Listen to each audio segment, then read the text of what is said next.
Breakups కి one of the primary reasons attachment. అదేంటి, attachment ఉండాలి కదా అనుకుంటున్నారా?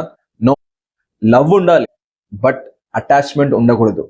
నువ్వు నీ గర్ల్ ఫ్రెండ్తో మాట్లాడకుండా ఒక 1 వీక్ ఉండగలవా? అంటే నీ లక్ష్యాలు, నీ కళలు ఉంటాయి కదా, వాటిని సాకారం చేసుకోవడానికి ప్రయత్నిస్తూ ఒక 1 వీక్ అసలు మెసేజ్ లేకుండా, కాల్ లేకుండా, చూడకుండా ఉండగలుగుతావా? ఉన్నావంటే నీ రిలేషన్షిప్ అనేది సర్వైవ్ అవ్వుద్ది. వామ్మో 1 వీకా, నా వల్ల కాదు, నా గర్ల్ ఫ్రెండ్ నేను రోజు మెసేజ్ చేయాలి, రోజు మాట్లాడాలి, రోజు చూడాలి అనుకున్నావా, నీకు బ్రేకప్ జరుగుద్ది. ఎందుకు తెలుసా? ఏ అమ్మాయికి 24 hours ఒక అబ్బాయి పక్కనే ఉండడం నచ్చదు. దానివల్ల she'll get bored of you.